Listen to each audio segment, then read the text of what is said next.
Okay, just doing a little video on installing the Grip-N-Rip Isovibe.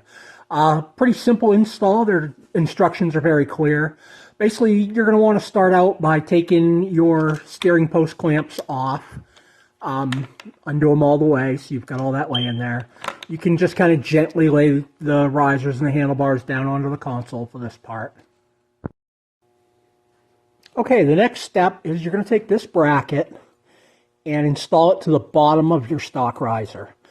Basically, this bracket can go on two different ways to give you two different rises because of where it's countersunk here. I believe it's a 1.5 inch rise or a 2.5. I use the 1.5 as I'm not that tall and I find it just absolutely fits perfect.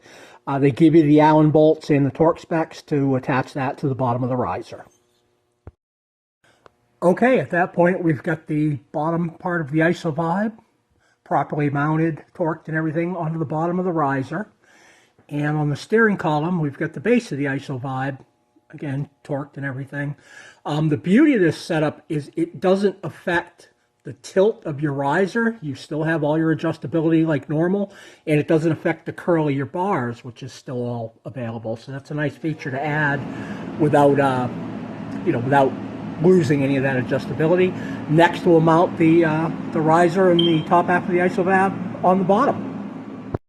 Okay, one thing on this is these do have a number of these smaller spacers and the rubbers and other spacers in them.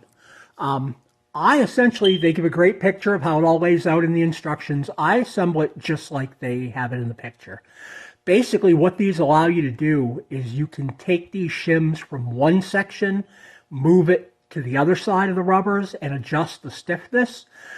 They do stress to make sure you use them all. Don't just add or remove. Use them all. Just rearrange them to get the metal tighter around the dampeners and everything. I run it just the way they do in the instructions and love it. I feel like it still gives plenty of give and does its job without being at all sloppy. Okay, and just like that, we're completely reassembled.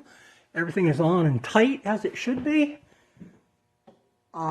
Few questions I've had people ask. I do run a handlebar bag on these sleds to carry our rugged radios. Zero problems with fitting a bag over this. It does a real nice job.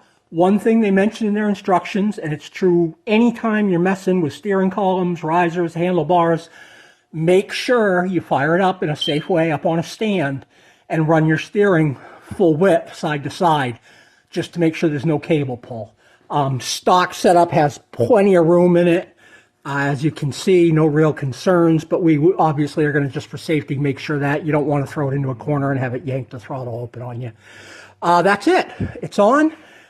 We'll fine-tune the tilt and adjustment once we're on trail and go from there.